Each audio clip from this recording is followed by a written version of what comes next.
né, sobre a parte do empreendedor, né? Para quem talvez não lembre, fui gerente de marketing no Vertical Shopping. Saí em setembro de 2018. No tempo que eu trabalhei no Vertical Shopping, eu fiquei lá de 2006 a 2018. Me tornei vegano em 2015. Em 2016, um andar inteiro tinha ficado vago lá. E me ocorreu a ideia de chamar os produtores que estavam nas feiras, nos eventos, para ocuparem os espaços disponíveis. Houve muita procura na ocasião. A gente ficou batendo cabeça por um bom tempo. Em 2016 a gente se reuniu, né, os empreendedores das feiras, dos eventos, e ficamos batendo cabeça para descobrir como a gente poderia ocupar os espaços lá. E depois de muitas tentativas, a gente fez um evento em setembro de 2019, 2018. Uma live. E depois disso fundamos uma associação. Essa foi a parte que você participou mais ativamente, né? A gente teve muitas dificuldades aí junto à Receita Federal, ao cartório lá de registro de pessoas jurídicas e tudo mais. E quando a gente finalmente conseguiu o CNPJ e tudo mais, eu saí lá do shopping e não tive condição de continuar à frente, né? Ninguém tinha condição também de ocupar esse lugar, então a gente encerrou a associação pouco depois dela ser fundada, mas o grupo continua, né? A gente tem mais ou menos uns 110 produtores, expositores na nossa rede lá no grupo do Polo, no WhatsApp. Recentemente eu fiz uma divulgação, uma planilha de Excel juntando todos os produtores que eu conheço, né, para ajudar aí na divulgação, que é uma das coisas que muita gente está fazendo, né? Principalmente quem produz evento e estava ligados de uma forma ou de outra, né, a pequenos empreendedores, ajudar na divulgação, né? Todo mundo Fora de algum padrão também é considerado loucura, mas enfim. E naquela época, já que a gente vai falar de mercado, economia, naquela época, quem é vegano daquela época vai relembrar que a gente ia para a rua fazer algum lanche, a única coisa que tinha era batata frita e açaí. E ainda correndo o risco da batata frita ter sido frita num óleo com outras substâncias juntas, né? Com outros produtos de origem animal. Naquela época, a gente clamava muito para que tivessem produtos não iguais, mas que tivessem uma variedade maior de produtos que os veganos se identificassem e pudessem utilizar, sem ter que ficar fazendo sempre substituições. O impacto que eu lembro na época maior em termos de mercado, e que foi na época dos produtos de beleza, porque algumas empresas não tinham produtos sem ingredientes de origem animal, mas quando tinha, era de marcas que testavam em animais, né? E então, não só nos produtos de higiene e limpeza e beleza, que é o que a gente mais está falando agora do coronavírus, né? Com a necessidade de asseio, né? De asepsia o tempo todo. E também no setor de vestuários, entretenimento e por aí vai. Na época, a gente já conversava sobre sistemas de consumo, no geral, não só para o público vegano, e o que aquele consumo desenfreado, sem uma consciência maior, não só pela utilização dos animais, qual o impacto que aquilo geraria no futuro, né? E a gente acaba vendo agora que, obrigatoriamente, quem está nessa pandemia tentando sobreviver com os seus negócios está tendo que, de uma forma ou de outra, ou no amor ou na dor, se adaptar para uma forma de consumo e de produtos mais conscientes e que agreguem melhor à sociedade. A apresentação é essa, em termos de veganismo. Em termos de finanças e experiência, vamos lá. Quase que desde que eu me entendo por gente, eu trabalhei no mercado financeiro, né, bancário, de trabalho mesmo, como emprego com feirinhas para me ajudar no lanche da escola, e não deu muito certo, porque eu não tinha muito noção daquela época de que a gente pode substituir um produto ao invés de devolver o dinheiro direto. Aí depois de uns 15 anos também, eu comecei a vender produtos de beleza que na época eram naturais, só com base vegetal, e eu vendia de porta em porta, que também me ajudava no lanche da escola e para pequeno sustento, né? Eu fui estudando, fazendo estágio e fazendo curso e crescendo. Então, nas finanças, um dos meus primeiros estágios na época da faculdade foi em banco. Foi até na Caixa Econômica. E eu fui fazendo programa trainee e passei. Conclusão, eu fui gerente em 4 bancos, tanto de pessoas quanto de empresas. Eu até gostava do que eu fazia, porque eu gosto dos números, eu sou boa nisso.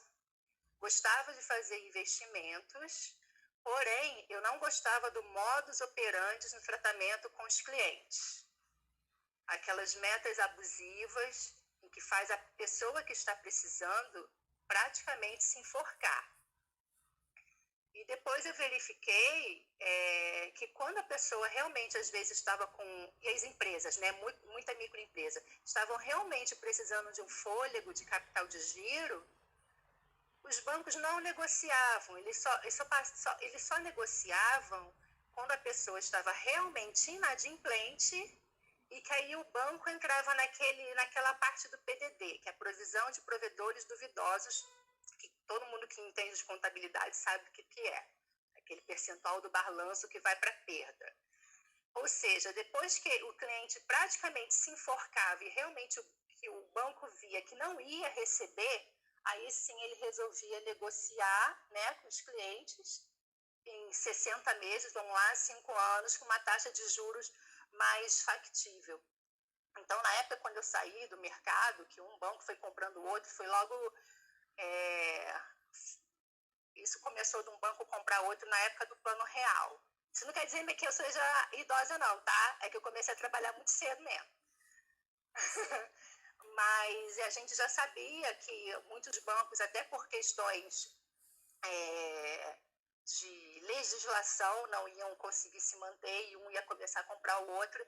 A última vez que um banco, vamos dizer assim, me comprou o banco que eu estava trabalhando, eu falei assim, bom, a presidência foi demitida, a diretoria também vai, então logo eu vou e eu não vou mais voltar para esse mercado. Não vou dizer que foi fácil, porque foi a época mais próspera da minha vida, porque o banco naquela época pagava muito bem. Foi na época que o Santander veio para o Brasil, eu inaugurei uma das 3 primeiras agências do Santander aqui. Então, assim, de toda a situação financeira e de trabalho profissional que eu tive na vida, foi quando eu estava no mercado financeiro. Então, assim, não foi fácil o período após tentar mudar de área. Mas eu consegui, depois de 2 anos, eu fui para multinacional. Aliás, era outro trabalho que eu gostava, era a área internacional de uma telecom italiana, também de finanças, mas eu também caí no mesmo problema, nesse caso não era nem a empresa, era com a gestora da época. E aí eu trabalhei numa outra telecom, dessa vez brasileira, que eu também visualizava os problemas futuros, mas a gente não está aqui para visualizar nada, né? Então aí eu comecei, foi quando eu mudei para fotografia, né, para fazer documentários e outras coisas que aqueciam mais meu coração. Então, assim, de experiência para falar desse cenário catastrófico que a gente está vivendo, mas eu tenho também uma outra perspectiva desse cenário que eu não acho tão catastrófico assim, inclusive das partes práticas que o governo está fazendo agora para financiamento, parcelamento de dívidas de microempresários, essa coisa toda. Que bom que você não está achando tão catastrófico. Então, estou curioso aí, Paulo. Que bom que você não está achando tão catastrófico, porque eu estou. Não, não, Leandro, até é assim, é porque nos últimos 5 anos, que foi desde a Copa do Mundo, que muita coisa aconteceu, que mudou minha vida muito, que eu tive depressão e tive todas as coisas que aconteceram com a questão da fotografia, que alguns amigos sabem, eu já estava numa pseudo-quarentena, vamos dizer assim. E eu já estava muito mais low profile, assim. Quem me conhecia de muito antigamente, de todas as nights do Rio de Janeiro, as maiores festas Bam Bam Bam, sabe que eu já estava num modo low, assim. Então, eu acho que eu não estou sendo tão impactada, assim, internamente, por ter que fazer as coisas com menos pressa, né? Que eu acho que o que está dificultando mais as pessoas nesse momento, principalmente quem é empreendedor, que é aquele empreendedor que nem tem capital de giro, ou seja, trabalha o hoje para o hoje mesmo, é se aceitar que, por enquanto, o que temos é isso, tentar organizar. Eu acho que o momento agora é muito de organizar. Não organizar só as finanças de hoje, quanto organizar de forma que seja mais sustentável no futuro. Ah, tá. Minha voz fanha aqui, porque, para quem não sabe, eu tive um susto no último dia, né? Eu passei o domingo com muito febrão e atenta aqui a alguns sintomas. Enfim. Mas já que a gente está obrigatoriamente tendo que ficar mais in ao invés do out, o momento agora é realmente de organizar, é olhar o que se tem, para planejar não só agora o dia a dia, quanto o que vem pela frente. Não estou dizendo que seja fácil, porque se desorganizar nas finanças é muito fácil, até porque muitas pessoas elas conseguem anotar tudo numa cadernetinha, né? Igual eu fazia há décadas atrás. Mas outras já preferem planilhas e têm mais dificuldades com planilhas. Mas a questão é ter ciência quais são as suas despesas, quais são os seus custos. Os seus custos são factíveis, assim, são necessários? E também não é só não é essa questão, é também a questão financeira de que tipo de produto você está servindo aos seus clientes, entendeu? São produtos que agregam. Eu vou dar um exemplo. Eu já deixei de trabalhar em grandes empresas porque o produto dela causa, vamos dizer, câncer e outras doenças na população. E assim, foi uma opção minha, mesmo necessitando muito, eu não ter ido trabalhar na área financeira daquela empresa. Assim, foi opção minha. Mas já que os pequenos empreendedores estão sendo obrigados agora a rever essas questões, na forma de entrega que está sendo a domicílio, né? A forma de cobrança também, que agora, de repente, o escambo ele se faz mais presente, apesar de que pequenos produtores e pequenos empreendedores veganos já trabalham um pouco, de alguma forma, com esse sistema ou de escambo, ou se for serviços, com 3 formas de cobrança, que é o sustentável, alguns chamam da cobrança mais próspera, que daí define 3 tipos de preço para que aquele cliente dele esteja apto a pagar, que não seja um serviço ou produto simplesmente de graça, né? Porque daí já não é business, aí já é uma doação, já é uma outra ação. E também, para quem está com dívidas, eu li hoje, semana passada, foi transformada em lei uma medida provisória que era de outubro do ano passado, para empreendedores que não estão no Simples Nacional também poderem fazer parcelamentos de dívidas com o fisco, né? Desde que eles não estejam em litígio ainda. Para os empreendedores que estão no sistema do Simples Nacional, o governo, né, a Receita Federal, eles já prorrogaram os prazos para pagamentos de impostos, até porque o Simples inclui também os impostos federais e estaduais. Então, isso foi negociado depois com as prefeituras, né, estados, porque, a princípio, o Simples, apesar de incluir esses tributos estaduais e municipais também, ainda não tinham negociado, mas agora já foi feito. Então, as pessoas podem pagar em junho os seus tributos relativos a esses meses correntes. Agora, duas importantes observações em parcelamentos. E também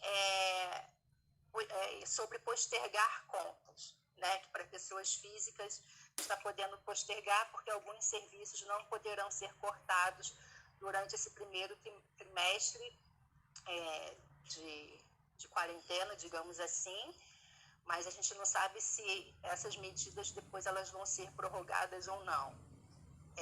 Essas despesas, elas não vão ser canceladas, elas estão apenas sendo postergadas, ou seja, vai vir o momento de pagar sim ou não. Taxa direitinho, quite logo tudo agora e não empurre despesa para depois, porque a de depois vai se juntar com as de agora que foram postergadas e isso se transforma numa bola de neve. Quem for negociar com o banco, tem medidas também de governos dentro de um faturamento X de microempresas que vão ter uma linha de crédito com juros mais baixos. Pelo que eu li, se forem realmente aqueles juros que estão informando, né, porque lança uma ideia, mas às vezes depende de aprovação. Me parecem que são juros razoáveis para que as empresas possam solicitar esse crédito e continuar honrando os compromissos com os seus funcionários, porque são juros que estão bem baixos dentro, quase que a taxa Selic, que é a taxa básica de juros.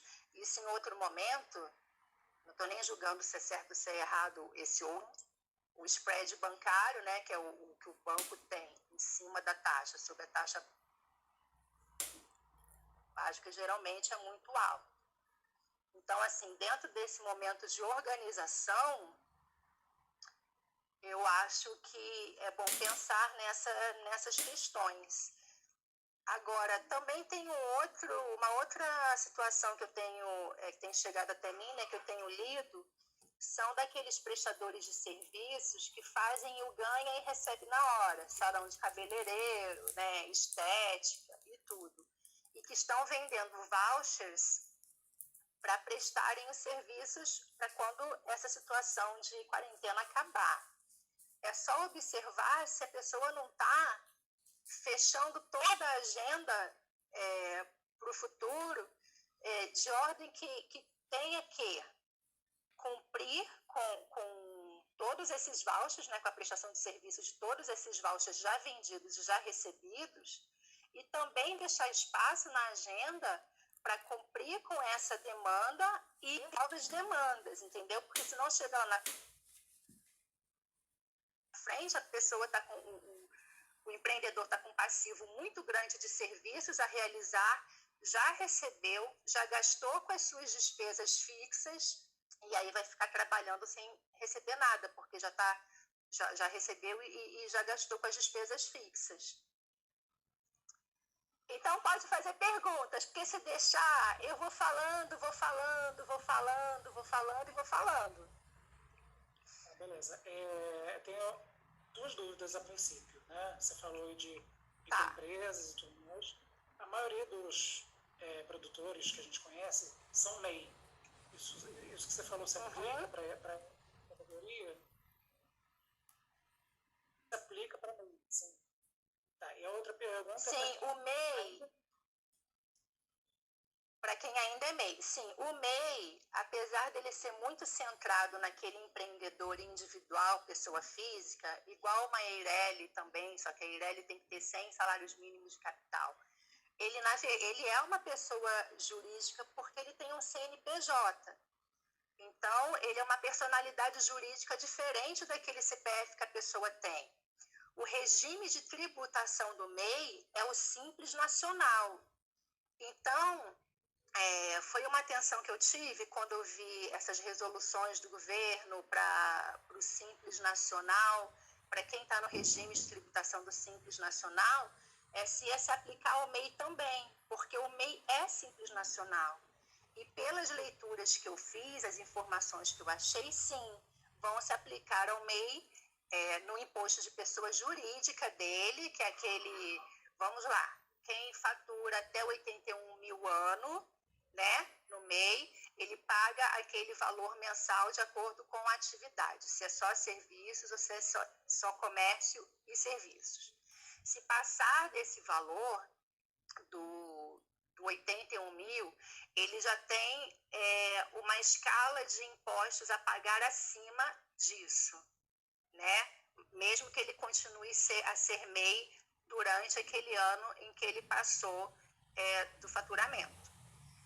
Então, se essa questão do Simples Nacional, de poder postergar os impostos, né, do Simples para junho, também se aplica ao MEI, porque o MEI é do Simples Nacional, então funciona para MEI sim. E para quem ainda está na informalidade, tem algum recurso? Tenho. Essa eu tenho, e quando eu falo as pessoas duvidam de mim.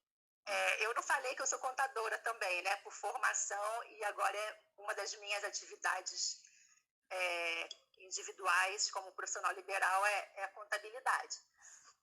Vamos lá. Existe na pessoa física, aproveitando que a gente está na época do imposto de renda, né? Então, imposto de renda de pessoa física, a gente está na fase do imposto de renda pessoa física. Jurídica é diferente.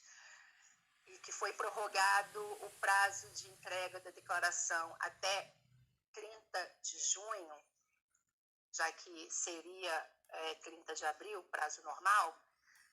Existe uma forma na pessoa física, de quem é autônomo, profissional liberal. Preciso falar a diferença do autônomo para o profissional liberal? Eu não sei qual é o nível de conhecimento das pessoas que estão assistindo, então acho que não custa esclarecer, né? Tá bom, vou falar já. Que é uma coisa chamada livro-caixa.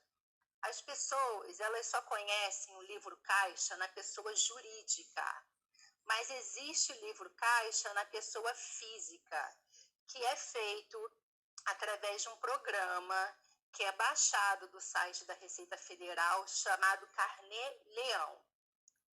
Bom, antes de eu entrar nesse detalhe do livro-caixa, eu vou explicar a diferença do autônomo profissional liberal.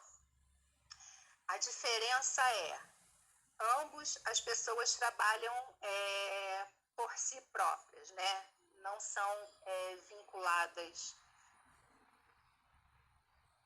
Ambos, autônomos e profissionais liberais, eles trabalham por si próprios. Eles não são funcionários de uma empresa e também trabalham. Eles resolveram não se formalizar como MEI e resolveram também não abrir nenhum outro tipo de empresa com outra natureza jurídica e continuam com o seu CPF. Os autônomos são todas as atividades que eles não precisam de uma regulamentação. Os profissionais liberais são profissões em que as pessoas podem trabalhar como autônoma, mas elas são de profissões regulamentadas, existe um conselho. Vamos lá, médico, advogado, contador, engenheiro, tudo que precise de uma regulamentação, de um conselho, são profissionais liberais. São pessoas dessas profissões que trabalham com a própria autonomia. Então, é essa diferença. Tanto que profissionais liberais, eles não podem ser MEI, tá? Então, advogado, contador, médico, se quiserem abrir empresa, é um outro tipo de empresa, que não seja microempreendedor individual. Não sei se deu para entender. Tá. Então, voltando ao livro Caixa. O livro Caixa, que você baixa esse programa lá no site da Receita Federal, site R, você procura o programa Carnê-Leão 2020, porque você já está fazendo o de 2020 para a sua declaração do imposto de renda no ano seguinte, 2021. Quem estiver fazendo a declaração do imposto de renda agora, na pessoa física, ela tinha que ter feito o livro Caixa ano passado. Então, até pode fazer retroativo, mas daí ele paga juros e multa sobre um imposto que não pagou na época. Então, esse programa, ele te permite deduzir as despesas inerentes à sua profissão. Vamos lá, eu contadora. Se eu tiver um escritório, isso serve para os advogados, as outras profissões. Se eu tiver o aluguel daquele escritório, todas as... Bom, então vamos dizer, eu tenho um escritório, ou uma salinha, ou uma lojinha, seja lá o que for na minha pessoa física. Tudo que eu gastar, o aluguel daquele escritório, material de escritório, algum funcionário que eu possa ter, mesmo na pessoa física, isso é possível, contratar funcionário. Tudo que eu gasto de despesa relativa àquela profissão, eu discrimino nesse livro Caixa e ali vai reduzir o valor tributável, né? Tributável quer dizer o valor devido de imposto a pagar. Muita gente não conhece o livro Caixa na pessoa física e fica depois desesperado na época de fazer imposto de renda. E quando eu falo que existe livro Caixa na pessoa física, através do programa Carnê-Leão, as pessoas não acreditam, acham que eu estou confundindo com pessoa jurídica. Mas não é. Vamos supor que a pessoa seja cabeleireira, tem o salãozinho dela, mas não quis nem abrir o MEI ainda, porque acha que vai dar trabalho, que vai ser complicado. Tudo que ela gasta no salãozinho dela, inclusive o aluguel, ela pode usar isso como uma despesa para pagar imposto. Isso não é na declaração, tá, gente? Esse é um processo antes. Esse processo é antes. Quem trabalha da própria residência, né? Porque muita gente tem home office já independente de coronavírus. Muita gente trabalha em casa. Muitos outros profissionais, amigos, conhecidos trabalham em casa. Então, para quem trabalha, tem a sua atividade em casa, 1/5 das despesas do seu aluguel de casa entram como despesa para aquela sua atividade. Então, vamos lá. Se eu tenho um mês faturando 5.000, mas eu tenho despesa de 3.000 reais na minha salinha, ou no meu salão, ou no meu escritório, eu só vou pagar imposto de renda na pessoa física sobre os 2.000, eu não vou pagar sobre os 5.000. Entendeu? Vamos dizer que eu também tenho um home office, só que eu moro numa casa alugada, um apartamento alugado. Vamos dizer que eu pago de aluguel 2.000 reais. Quanto é 20% desses 2.000 reais? 400 reais. Esses 400 já entram como despesa no meu livro Caixa para reduzir o meu valor de imposto a pagar. Ficou claro? Deu para todo mundo entender? Bom, tem 2 pessoas assistindo. Se alguém quiser comentar alguma coisa, perguntar alguma coisa, fique à vontade. Para mim está claro.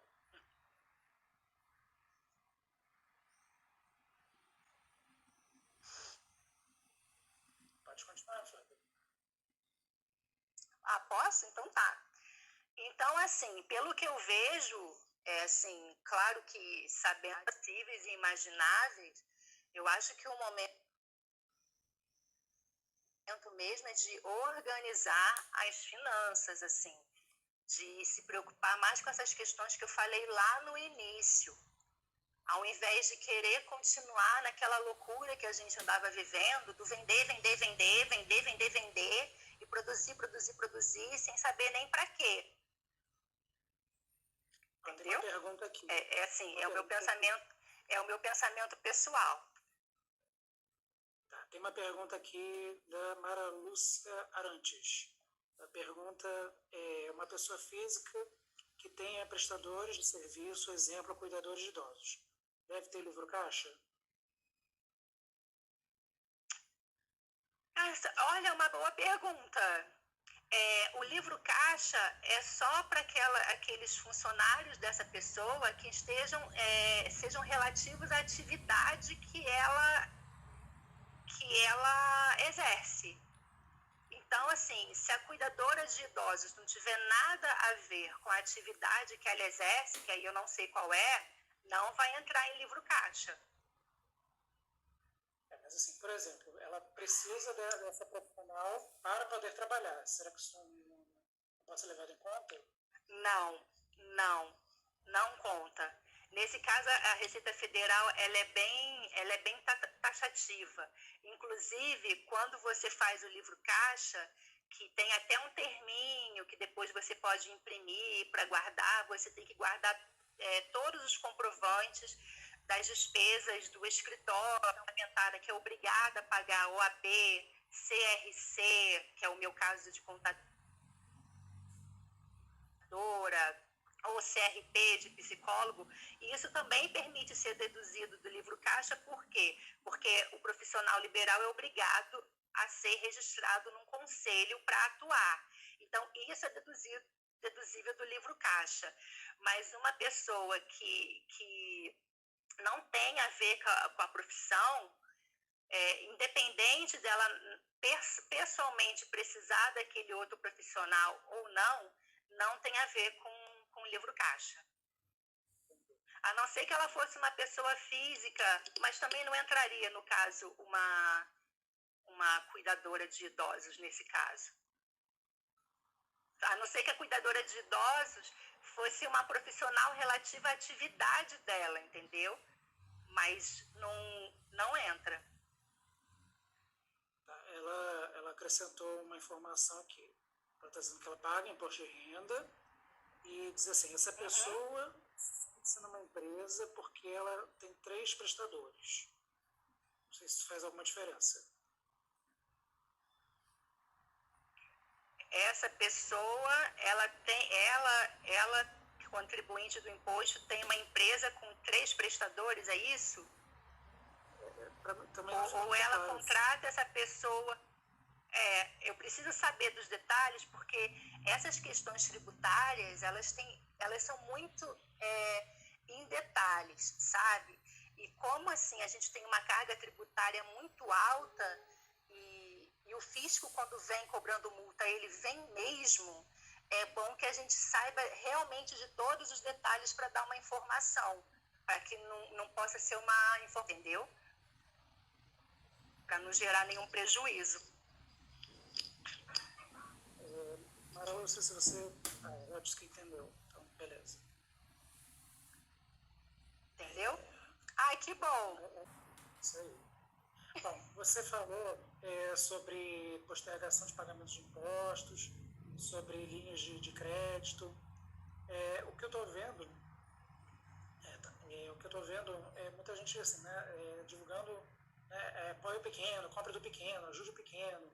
Tem vários perfis, vários sites, né? Hoje até vi um negócio da SVB, que fez um mapa de onde tem opção vegan no país inteiro. Então, eu posso falar por mim, né? E eu imagino que essa seja a realidade de outros também. A dificuldade de conseguir escoar sua produção efetivamente, né? Porque assim, como só ficou basicamente a opção do delivery, né?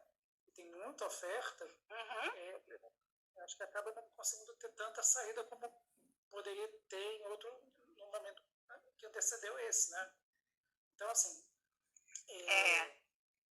eu vejo como uma solução é justamente essa solidariedade, né, entre as pessoas e o que cada um pode fazer para ajudar o outro. Você tem alguma outra ideia ou conhece alguma outra possibilidade? Então, no meu pensamento, eu gosto dessa do compre do pequeno. Porque, assim, se você tem um produto que você precisa essencialmente, existe uma rede varejista gigante com capital de giro que a faz trabalhar.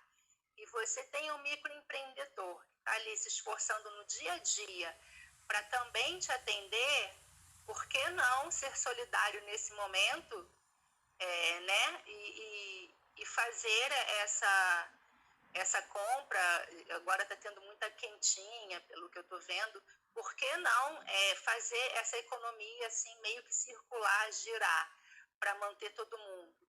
Aliás, eu acho que esse é um momento em que as pessoas realmente elas têm que pensar na solidariedade.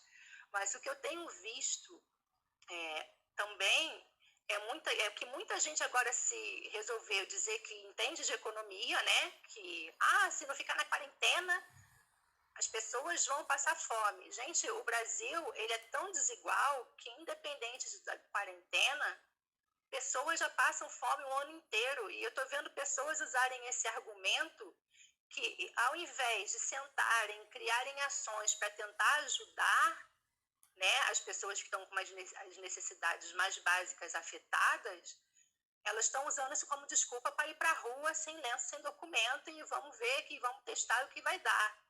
Eu acho que é um momento realmente de economia circular, do escambo.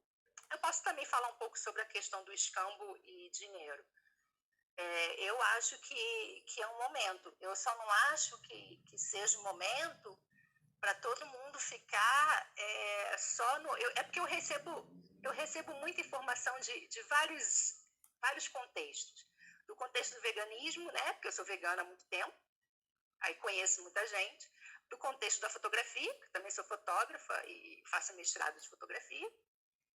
E também do contexto da contábil e finanças, porque eu recebo tudo de toda a execução.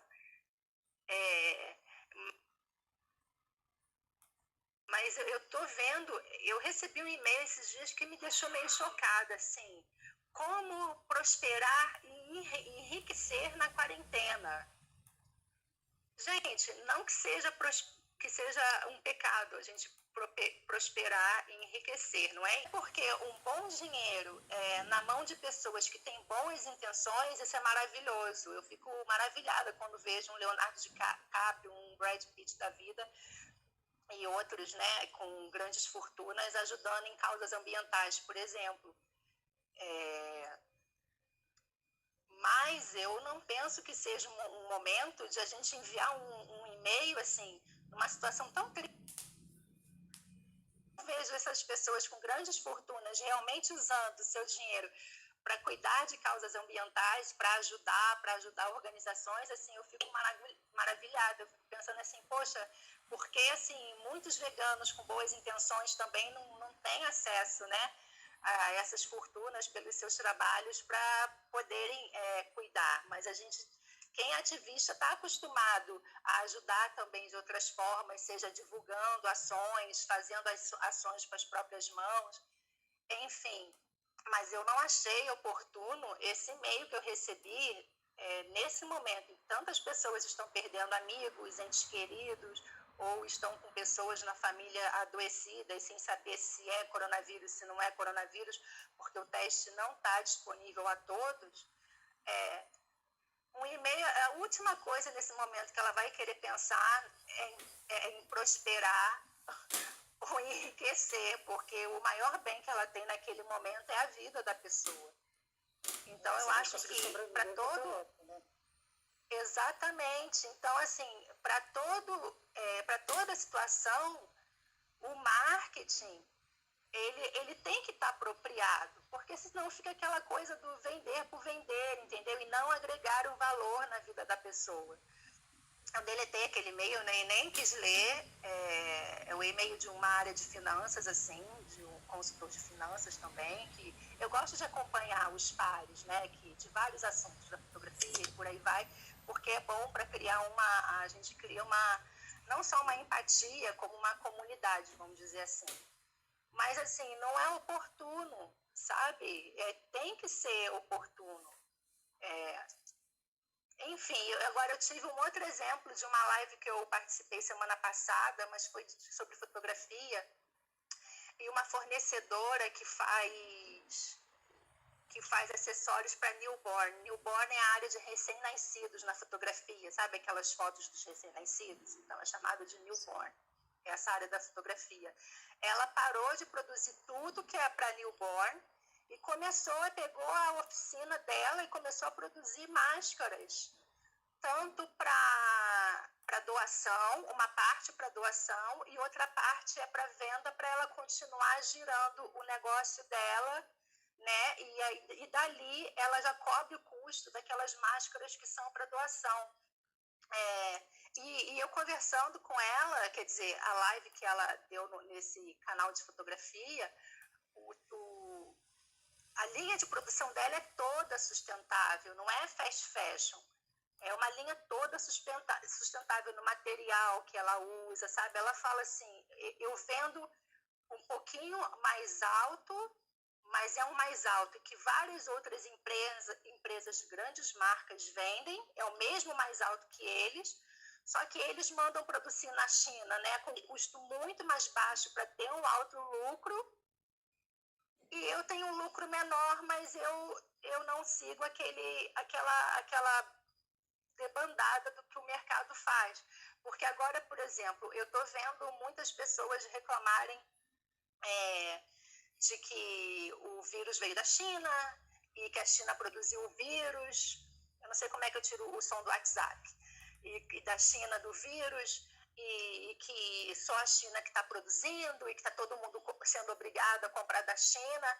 Mas o engraçado é que na hora de raciocinar, na hora de comprarem, né, nos últimos anos da China, porque o material é muito mais barato, porque sabe-se lá como é que é aquela mão de obra, se é muito mais barata, como é que os funcionários dela, as condições que aquelas pessoas trabalham, ninguém nisso pensou, porque estavam preocupados com o lucro em grande escala, entendeu?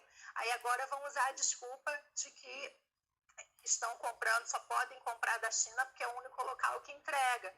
Mas tem uma coisa que eu aprendi em business e finanças há tipo uns 25 anos atrás, e que é um risco muito grande para qualquer empreendedor, é ficar concentrado num único cliente e num único fornecedor. Porque se aquele único cliente ou aquele único fornecedor quebra, você quebra junto automaticamente. Você tem que pulverizar os clientes e tem que pulverizar os fornecedores, entendeu? Só que as grandes marcas, até marcas americanas, que todo mundo compra, paga uma fortuna num tênis, eu não estou aqui levando em dúvida a qualidade, não é isso. Mas não se preocuparam em mandar produzir na China ou comprar matéria-prima só da China porque ela vendia mais barato. Não se preocupavam com aquela mão de obra, o que estava por trás daquele preço tão mais barato, entendeu? E agora usam como desculpa. É isso que eu estou querendo fazer. Você entende de moda, né? Que você era do gerente de marketing de um shopping. Você sabe as questões. Aliás, você pode explicar para os empreendedores aí o que significa ser fast fashion ou moda sustentável, que acho que cai bem agora para esse momento que a gente está vivendo. Não só a moda, né, Flávia?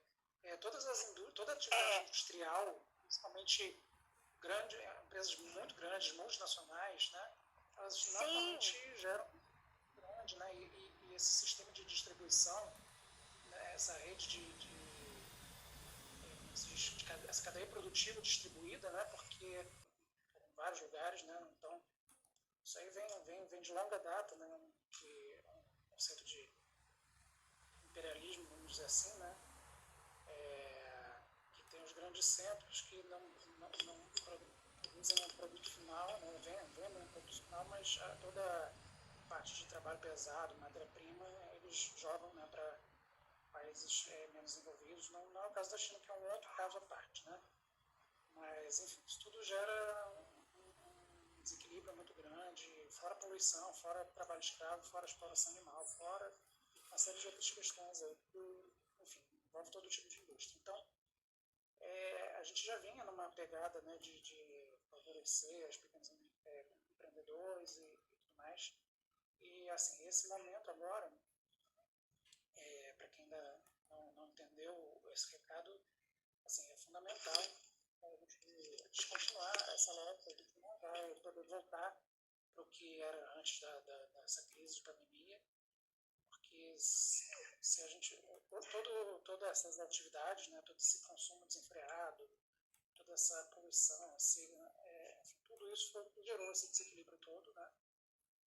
Então, se a gente não sair dessa crise, não aprendido essa lição, né, a crise econômica que está rolando é porque a gente está consumindo só o que precisa efetivamente, né?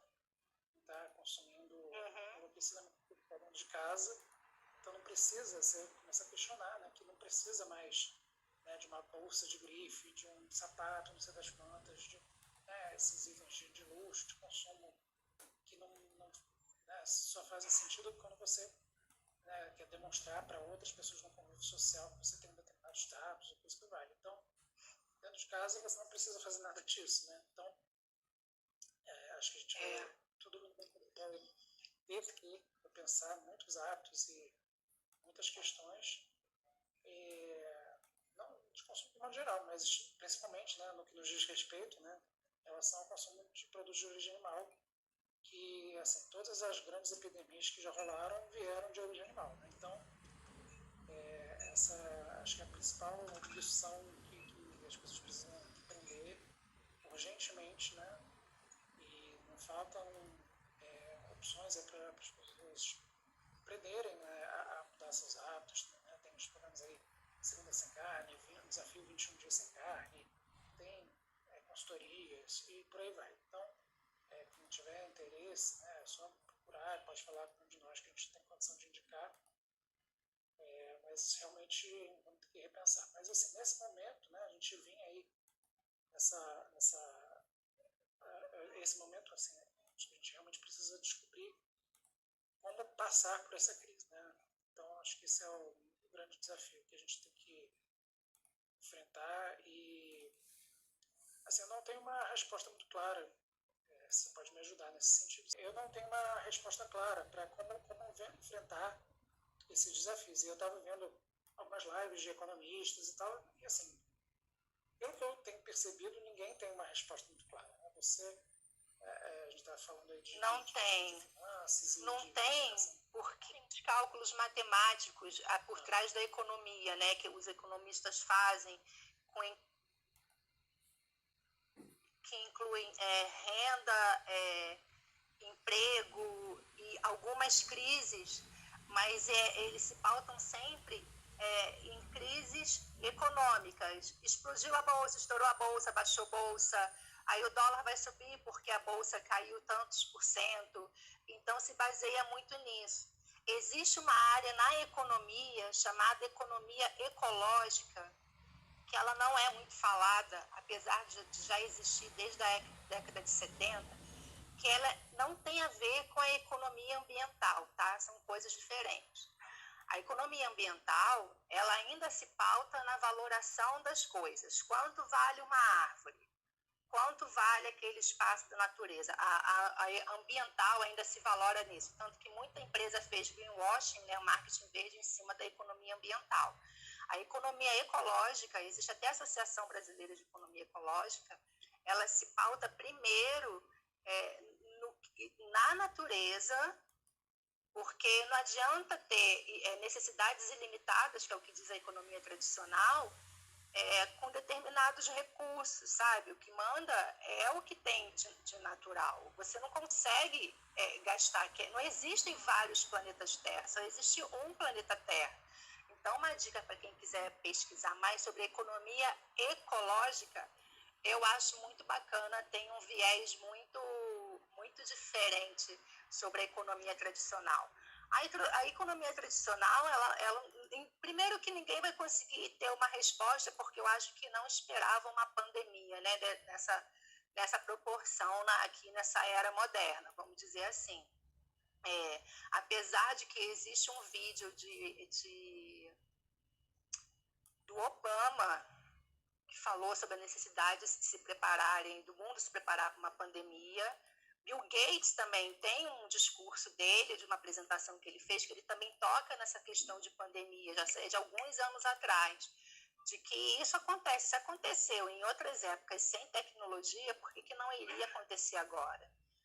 Mas eu acho que o ser humano está tão se achando, a gente tão se acha com tanta tecnologia, com tanta construção, que pode construir isso, pode fazer aquilo, pode desenvolver aquilo. Estamos na época da inteligência artificial e da época dos robôs, que ele nunca iria imaginar, nesse momento, na sua alta soberba, que uma coisinha microscópica, invisível, pudesse fazer parar isso tudo. Eu acho que nenhum economista, eu acho que estava bem preparado para uma notícia dessa, entendeu? A verdade é essa. Na verdade, nós, né, veganos, a gente sabia que ia haver algum colapso em algum momento, né? A gente tem escutado... Quem está acostumado, né? Não, eu tô dizendo assim, eu tô rindo do viruzinho. Pode falar. Não, eu digo assim, o colapso climático que eu digo, né? A gente vinha falando sobre a questão da aquecimento global, e tratando a questão de migração, e várias outras questões. Então, assim, né, a gente vinha ouvindo, né, assim, por exemplo, a questão da Amazônia, por exemplo. Daqui a... Isso há quantos anos atrás a gente ouvia, daqui a 30 anos vai estar no ponto de não retorno. Vai desertificar, vai crescer o mundo, vai subir o nível do mar, vai acontecer tal coisa. Então, assim, a gente sabia que ia ter um colapso, né, continuando no ritmo que a gente vinha, só não sabia que ia vir na forma de uma pandemia. Mas, assim, a gente já vinha alertando, né, para esse desequilíbrio que a atividade humana predatória, né, gera no planeta. Então, assim, veio no formato de pandemia que, assim, foi uma forma que fez o mundo inteiro. E espero que repense. E espero que a gente saia dessa crise transformado, né? Porque eu tenho a impressão, mais do que impressão, a convicção, né? Que se a gente não aprender dessa vez, vai vir uma nova pandemia, um outro colapso qualquer, que vai dizimar de vez a espécie humana. E, assim, quem sobreviver a essa, se a gente voltar para o que estava antes, quem sobreviver a essa não vai sobreviver a próxima. Essa é uma lição que está bem clara para mim. Né? É exatamente isso. Eu acho que é por isso que eu estou falando tanto do organizar. É porque a gente não tem ideia do que vai ser depois.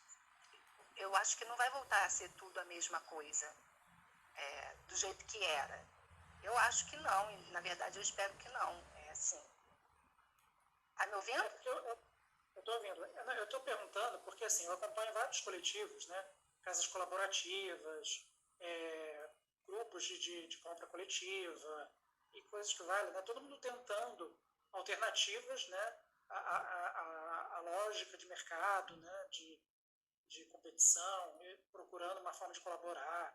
Né? Então, você falou de economia ecológica, tem economia colaborativa, tem fluxo, holocracia, enfim, tem diversas modalidades, né, que vinham sendo testadas, mas, assim, um dos modelos que eu acompanhei um pouco mais de perto, o pessoal do Terra, vários coletivos que eu acompanho, né, que são outras metodologias, né, para se sustentar, né, que não só a lógica de mercado vigente, né, por exemplo, colaboração, circulação e por aí vai. Né? Então, você falou de economia ecológica, a gente falou também de economia colaborativa, tem o que a Laura chama de fluxonomia 4D, tem holocracia, enfim. Mas, assim, eu ainda não vi aplicado na prática um desses modelos que realmente consiga se sustentar. Né? Porque, assim, um dos coletivos que eu acompanho, que pelo que me dá a percepção que eu tenho, é que eles aplicam com bastante sucesso, é o coletivo do Terra, que fica ali em Laranjeiras. Não sei se você conhece, que é uma sigla, né? É, como é que é? Transformação em rede rumo à abundância. E eles têm uma casa colaborativa ali em Laranjeiras, que eles têm um mercado colaborativo, tem uma cozinha colaborativa e tem os espaços de coworking. E eles estavam sempre com a agenda toda cheia, com os espaços preenchidos, e mesmo assim, e com todas essas metodologias aplicadas, e mesmo assim, o que eu ouvi da própria Melissa, né, que é responsável lá, que volta e meia eles não conseguiam fechar, né, fechavam no vermelho e tudo mais. Então, todas essas modalidades que tentam fugir à lógica vigente, né, elas ainda estão em construção. Né? Então, continua a pergunta, né, como é que a gente sobrevive, né? Porque os boletos continuam chegando. Leandro, essa questão do fechar o mês, ela acontece para muito, de não fechar, né? Acontece para muitos empreendedores, porque assim, quando alguém vai abrir uma empresa, ela precisa ter um capital de giro para... Tá vendo? Tá, ela precisa ter um capital de giro para se financiar, vamos assim, durante o período de tempo. Assim, na teoria dos negócios, uma empresa ela só consegue começar a ter o retorno sobre o seu investimento em 24 meses. O que acontece aqui na nossa situação específica, o Brasil, independente de época de coronavírus e quarentena, é que muitas pessoas elas se tornam empreendedoras assim, mais por necessidade, ou seja, por necessidade própria ou financeira, né, porque falta trabalho e aí ela vai inventar um jeito de ter o seu ganha-pão, ou porque querem realmente fazer ter atividades que sejam mais de acordo com o que ela pensa, com o que ela acredita. A questão dessas atividades mais de acordo com o que elas pensam, que elas acreditam, é uma tendência. Mas se ela quiser viver daquilo, assim, ela tem que pensar também como business, entendeu? E aí, quando entra nessa parte de pensar como business, é que às vezes as coisas se perdem um pouco. Porque, por exemplo, quem trabalha com uma atividade assim que seja por paixão, tipo eu com a fotografia, eu não tive grandes lucros nunca com a fotografia. Às vezes pagava algumas coisas e não pagavam. Vamos dizer, porque eu gosto de um tipo de fotografia que não é a fotografia comercial, né? Eu até fazia festas, casamentos, fiz só 2, festas infantis e tudo mais. Mas você começa a ter que levar como business, porque tem que gerar lucro para você se manter daquilo. Isso é para qualquer atividade. Se não for assim, é melhor que não seja o seu business, o seu ganha-pão. É melhor que seja como um hobby ou uma coisa que você faz sem esperar em troca de viver daquilo, entendeu? Porque quando chega na parte de business, entra muito mais boletos, entra impostos. Se a sua empresa for crescendo, que você acha que vai ter um pouquinho de lucro maior, aí você vê que você vai entrar em outros patamares de carga tributária, que são mais impostos. Você vê quando você sai do MEI e vai para o Simples Nacional de microempresa que não seja MEI, já pula, assim, uma escala, entendeu? E assim vai. E paralelo a isso, os pequenos empreendedores, eles têm a concorrência das grandes marcas. Então, por exemplo, o caso dos orgânicos, que são de super qualidade. As pessoas não pensam assim, olha, eu vou levar um pacotinho de couve orgânica porque vai ser o meu bambambam, a minha estrela da noite agrotóxica. Né? são sustentáveis porque são geralmente de pequenos produtores, né, que vêm lá da serra, fazem as feiras orgânicas aqui. O que elas pensam? Poxa, eu vou pagar tantos reais numa couve orgânica, se eu posso comprar 5 no mercado ali da esquina? Ela pensa naquela qualidade dos 5. Elas nem pensam, geralmente, que elas estão economizando agora, comprando aquela quantidade maior, cheia de agrotóxicos, venenos, remédios, de uma indústria que você não sabe, né, se foi sustentável, e que lá na frente, por causa daquele mesmo agrotóxico, daquele mesmo remédio, ela vai gastar muito mais em tratamento de doenças, né, com remédios e por aí vai. Então, é que a gente tem aqui a mania de pensar muito no curto prazo. A gente tem que começar a pensar mais no longo prazo. Por exemplo, o quanto não está fazendo falta agora, para quem pode, economizar 10% do seu salário por mês por uma época de emergência. O que fosse do seu salário, mesmo que pouco por mês, agora talvez não estivesse tão desesperado, entendeu? Eu sei que é difícil, mas em termos de percentual, um pouco de um é o muito do outro e vice-versa, entendeu? Então, eu acho que um dos exercícios para esse lockdown aqui, e tentando ficar no eu, no down, é pensar realmente um pouco mais assim, não aquela ansiedade de como vai ser o futuro, será que eu vou ter dinheiro, será que eu vou pagar as contas? É pensar assim, poxa, eu não fiz esse exercício e agora eu estou precisando, então eu tenho que ter uma consciência de tentar fazer para o futuro, mas sempre pensando no que pode fazer agora, entendeu? Não sei se eu fui bem clara. Mas em termos de fechar contas, é difícil mesmo, é preciso ter muita organização, porque conforme eu falei no início, as contas que foram postergadas, elas vão chegar, elas só foram postergadas o prazo de pagamento, mas elas estão aqui. Ela tem produz, né, biquínis infantis, roupinhas de praia infantis, porque ela tem os filhos, aí juntou com uma amiga que também tem filhas, crianças, e juntou. E como elas não têm uma lojinha própria, elas alugam esses espaços colaborativos para deixar as coisinhas delas lá também com outros empreendedores. E aí hoje eu perguntei para ela, estava preocupadíssima com o aluguel desses lugarzinhos que são colaborativos, porque se ela deixasse de pagar a parte dela, os outros empreendedores também que usam o mesmo espaço, né, alugando em conjunto, iriam ter um desfalque ali de uma pessoa podendo manter aquele espaço. E eles conseguiram renegociar com o proprietário, né, com o proprietário da lojinha. Então, agora, sim, é um momento também de começar a pegar os seus contratos e tentar negociar.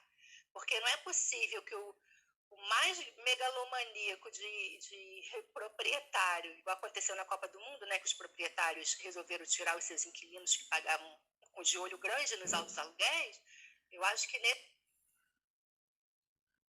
momento, eu acho que os proprietários, assim, que têm crédito com esses clientes que pagam direitinho, vão preferir negociar, baixar o seu preço do que perder os seus clientes, porque depois isso passa, né? Isso tudo passa.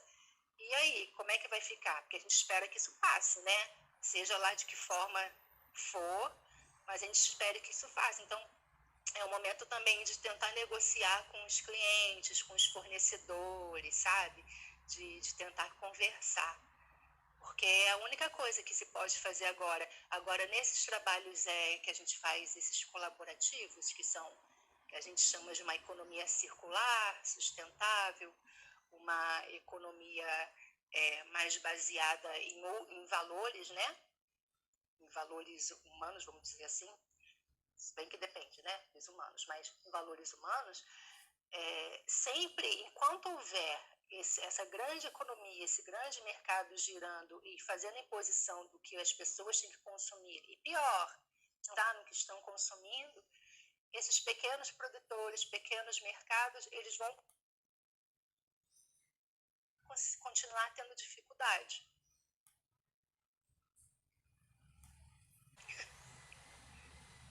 Então, assim, é, esse é o momento, conforme eu falei, mais de organização mesmo que receber agora, que seja para prestar serviço no futuro. E quando chegar ali naquele terceiro, 4 meses para frente, vai ter que dar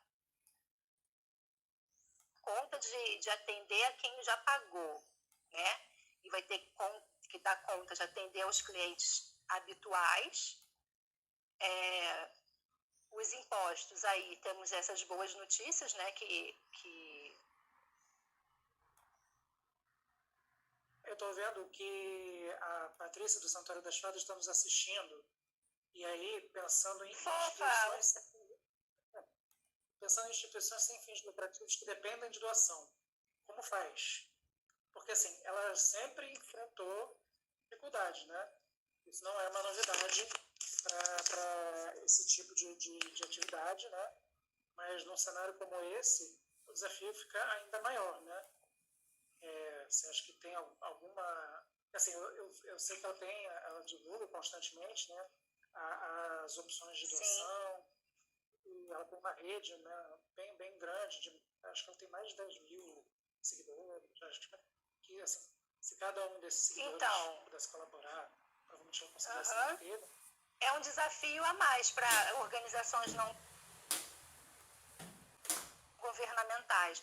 Eu tenho visto muita gente tentando ajudar as organizações, mas que são de alimentos assim para pessoas, né?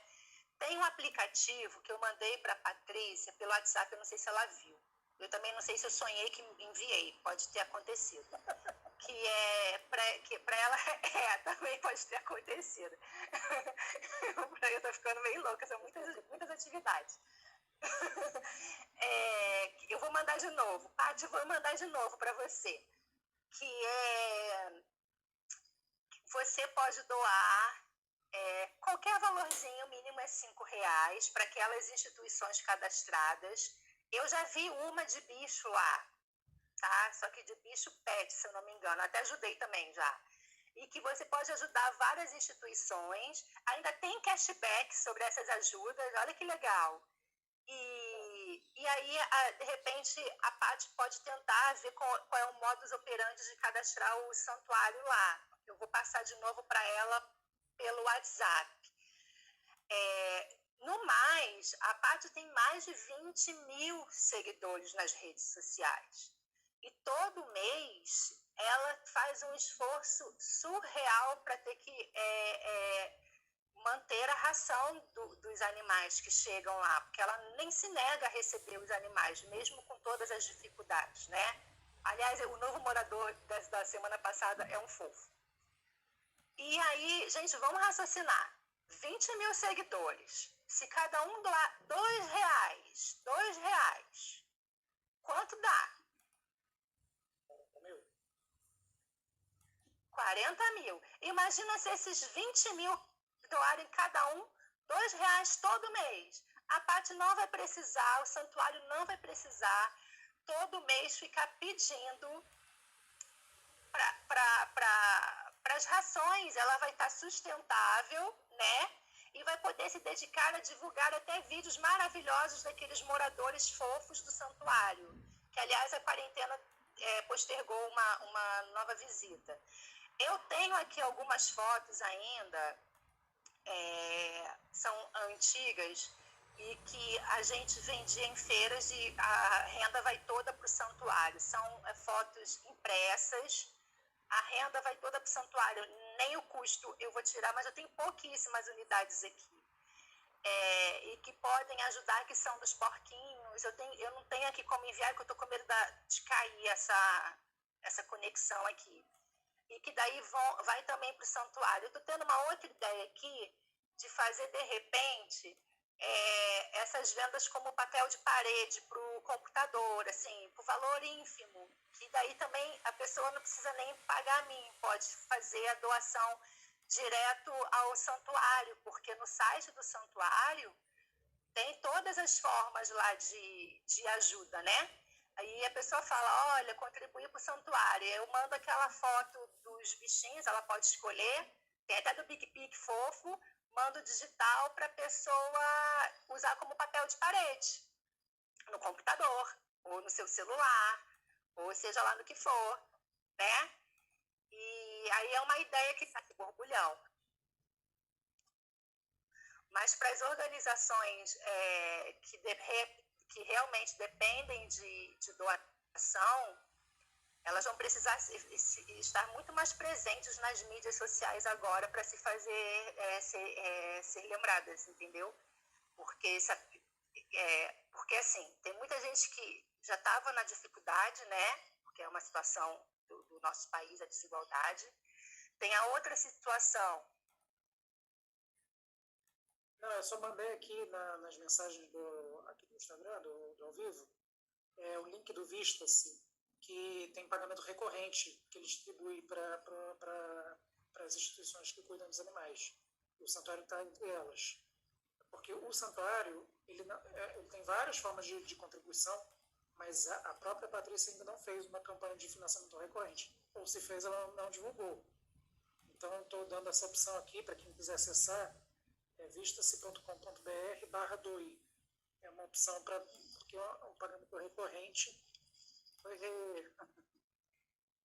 é uma opção de pagamento recorrente, ela justamente resolve essa questão da sustentabilidade, porque todo mês tem que ficar pedindo para as pessoas depositarem na conta, ou pagarem pelo PagSeguro, ou sei lá qual é a outra forma que ela disponibiliza, tem todo esse esforço de ter que ficar o tempo todo lembrando.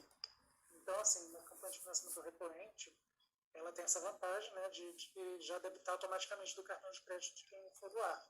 Claro que a pessoa pode cancelar a qualquer momento, mas isso aí vale para qualquer projeto voltado para o social, para o ambiental, para os animais. Estou falando do santuário porque a gente tem todo um carinho especial por ele, né, pelo Patrícia, pelos animais que estão lá. E eu, inclusive, estava promovendo, né, uma visitação e espero não precisar operar a data, né, agora para o dia 16 de maio. Vamos ver como é que vai ficar, né? É verdade.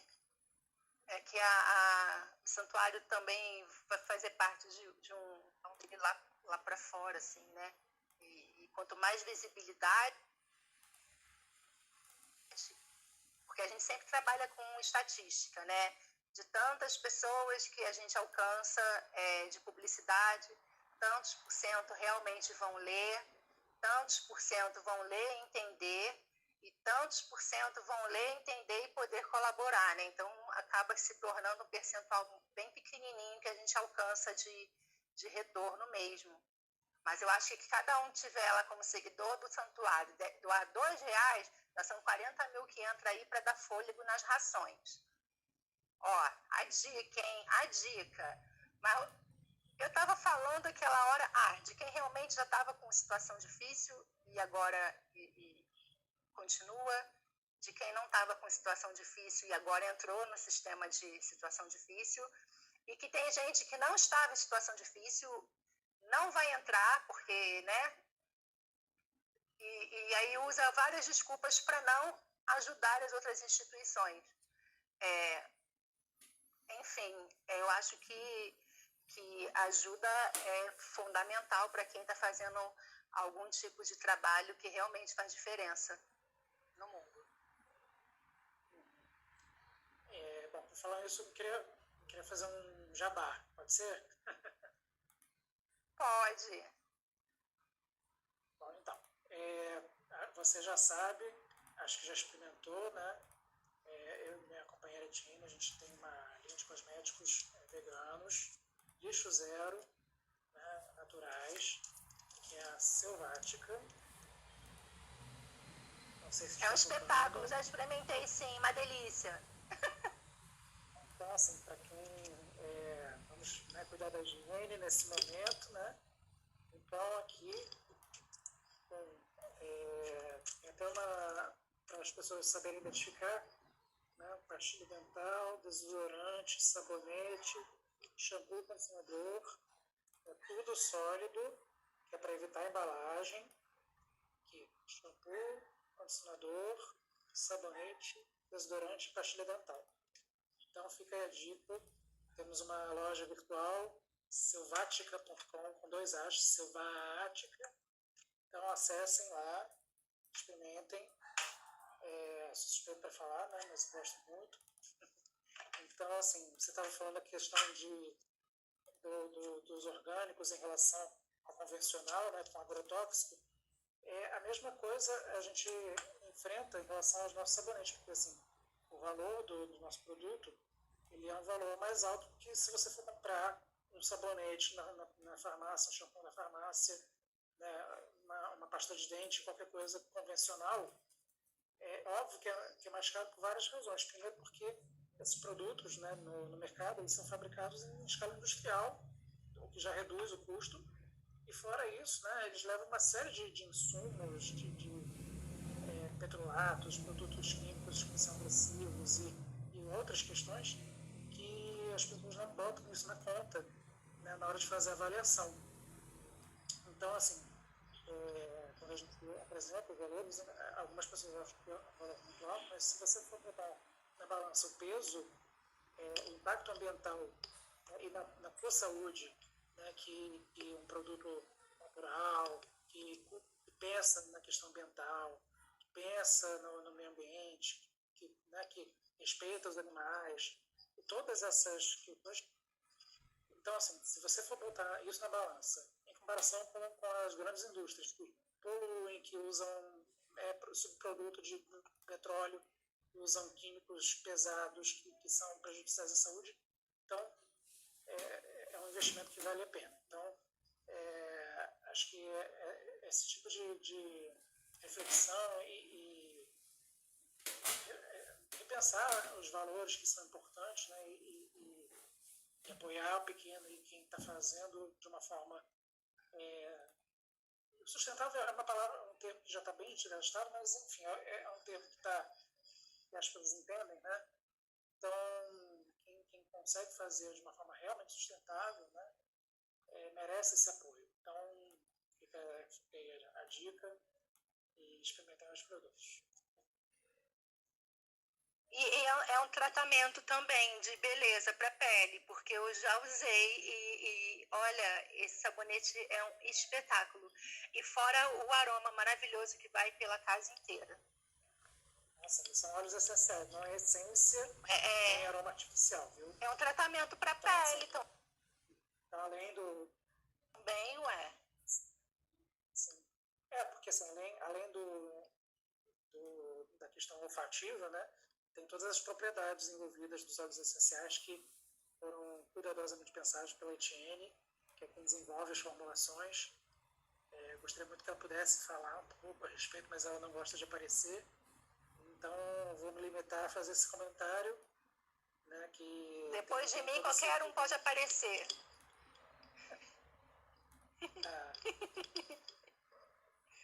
Bom, tem poucas pessoas que estão assistindo. Se tiver alguém que queira fazer alguma pergunta, algum comentário, porque a gente já está aí há quase 2 horas falando, acho que a gente...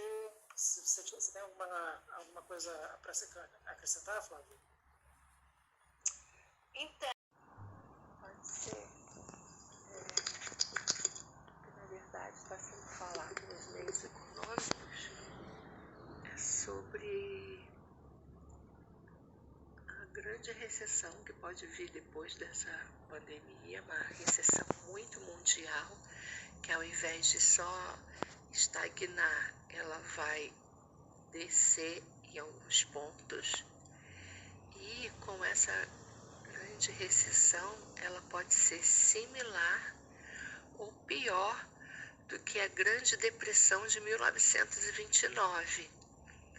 Dá uma pesquisada na Grande Depressão de 1929. Pessoas na época se suicidavam porque perderam tudo, né, na Grande Depressão.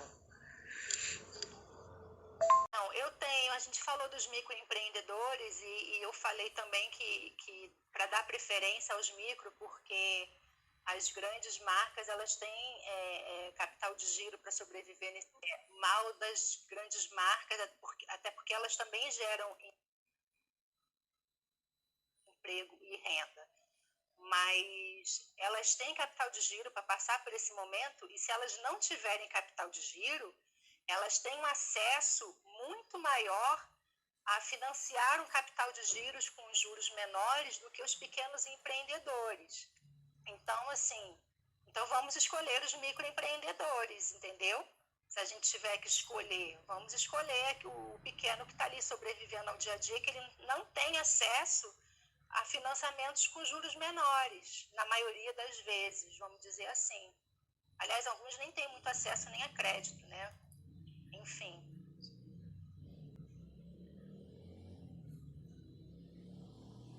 São muitos desafios, né? Se os pequenos e microempreendedores sempre foi um grande desafio, né? Eu acompanho de perto, né? A dificuldade de se manter, né? E de sobreviver no mercado, né? Se já estava difícil antes, agora então ficou um desafio ainda maior. E então, assim, de todas as formas que a gente puder pensar de privilegiar essas pessoas, esses pequenos empreendedores, é válido, né? Então, tem diversas iniciativas por aí, eu já divulguei algumas, tem o site da SBB que botou aí um mapa do Brasil inteiro, onde tem opção vegana, acho que vale a pena acessar também, onde tem opçãovegana.com.br. Vale a pena acessar para dar uma olhada perto. Tem aquele aplicativo Happycal, que também vale a pena, ele não é tão completo, né, porque ele é estrangeiro e adicionar informações nele às vezes não é tão simples. Eu já tentei acrescentar alguns produtores amigos que eu conheço, que eu queria botar no mapa e não consegui fazer, mas é uma boa forma de pesquisar. E fora isso, acompanhar, né, os perfis, né, quem acessar a bio do meu perfil, tem um link para uma planilha que eu criei, que também tem uma lista de todos os produtores que eu conheço, né? Então a maioria é aqui do Rio. Então, para quem é aqui do Rio, é uma boa consultar, né? E ali tem todas as informações de rede social, e-mail, telefone, WhatsApp, enfim. Então, e aí dá para filtrar por categoria de atuação. Então, vale a pena olhar também. E está aberta para edição. Se alguém souber de produtores que não estejam ali, pode entrar e pode incluir, não tem problema nenhum. Eu acho bem válido. Na verdade, esse momento agora de que eu falo de organizar e de pensar e repensar, eu acho que, de repente, muita gente esteja descobrindo os pequenos empreendedores, os pequenos produtos e serviços também, de falar por causa desse momento. Agora, pode ter um ponto positivo aí, de repente, né?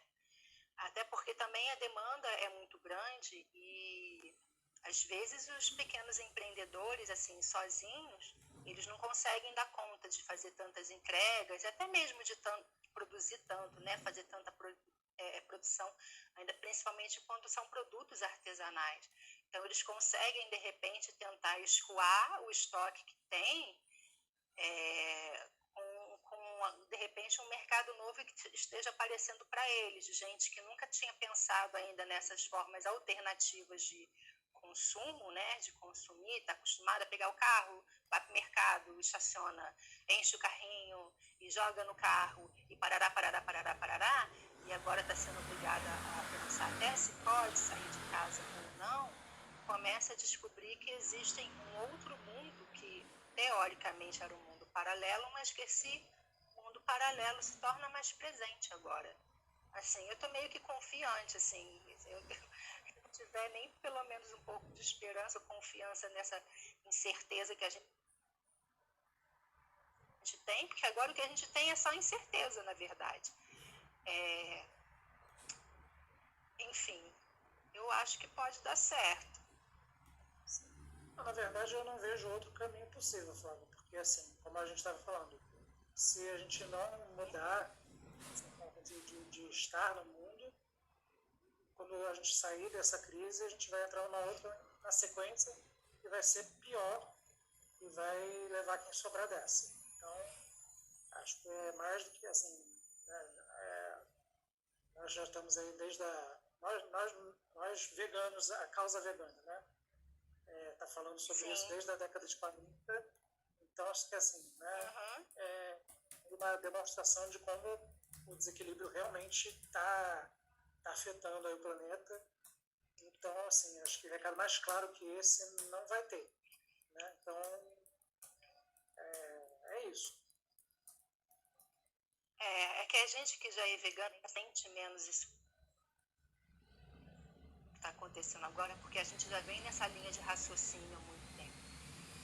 De repente, o que as pessoas não esperavam, nem os ambientalistas, né, que tem muito ambientalista que não é vegano, eu não entendo como isso pode acontecer, mas se dizem ambientalistas, eu acho que eles não esperavam que fosse dessa forma. Eu acho que talvez eles esperassem que fosse uma grande catástrofe, tipo tsunami, maremotos, terremotos, alguma coisa muito assim, ou uma seca desesperadora que não pode plantar mais alimentos. Eu acho que eles não esperavam que pudesse ser na forma de um serzinho invisível e que a gente nada pode fazer. E pior, e que obriga os humanos a ficarem separados uns dos outros, né? Porque tipo assim, olha, humanos, vocês já fizeram tanto, vocês não podem ficar juntos pelo menos por um tempo. Vocês vão ter que dar uma trégua aí, isoladinhos, né, encarcerados. Parece uma ironia, né? Porque geralmente o humano tem mania de encarcerar bichos, seja pássaros em gaiolas, animais em zoológicos e por aí vai. Sobreviver está tendo que ficar encarcerado. Eu acho que tem muita coisa assim, meio filosófica mesmo para se pensar, em termos de sobrevivência, em termos de economia e finanças e por aí vai. Vamos ver, né? O principal agora é pensar que hoje a gente tem que sobreviver e vai ser um dia de cada vez. E tentando trabalhar dessa forma o melhor possível. Mas eu adoro os produtos da Selvática. Muito bom, muito bom. Quem estiver assistindo, quiser mais informações sobre o Polo Vegano, os empreendedores que estão ligados, pode deixar mensagem se alguém quiser fazer alguma pergunta. Acho que a gente já pode ir encerrando, Fábio. Você quer acrescentar mais alguma coisa? Não, só se tivesse alguma pergunta para eu responder, mas assim, não houve tantas perguntas, né? Acho que eu fui falando tanto também, porque se deixar eu vou falando. Mesmo com a minha voz aqui de acamada, eu fui falando, eu acho que eu devo ter já falado que as pessoas queriam ouvir, talvez, ou não sei. Está com pouca audiência, eu imagino que as pessoas devem estar assistindo outras lives ou fazendo outras coisas, né? Mas Sim. eu botei a opção de deixar a live salva, mas já aconteceu de deixar a live salva e ela não permanecer. Então, quando a gente encerrar, eu vou baixar a nossa live, vou publicar no Facebook, no YouTube, que lá fica permanente. Então, quem quiser acessar, ou pode procurar um de nós dois diretamente pelo direct, ou, enfim, de outras formas, ou divulgar alguma outra rede social sua. Eu entrei pelo Bela Vegan, né? Mas a gente divulgou pelo Flaviamentos.g, que o Flaviamentos.g que é o de finanças. Eu tento categorizar, mas depois eu faço uma misturada só.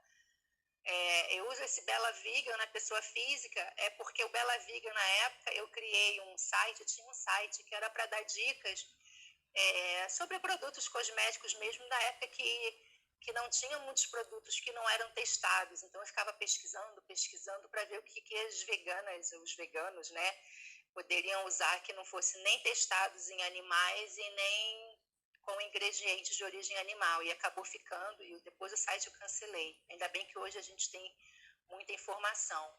Aí o Flaviamente.g, o que eu geralmente falo das finanças, eu não sou boa de mídias sociais, assim, de divulgação. Nem para fotografia, que eu tenho também o de fotografia. flaviamendes.photography, que é o que eu deveria divulgar muitas fotografias e trabalho. Eu não divulgo porque, para vocês verem, meu celular é antiguinho. E enquanto ele for usando, porque existe a indústria daquela obsolescência programada, né, que tem que durar tantos anos para obrigar a pessoa a trocar por outro. Então eu estou tentando não trocar já ainda, mas agora eu vou ter que, pelo visto, vou ter que trocar. mais dando conta de tantas tecnologias e lives. Então, são essas 3 redes que eu tenho. É isso.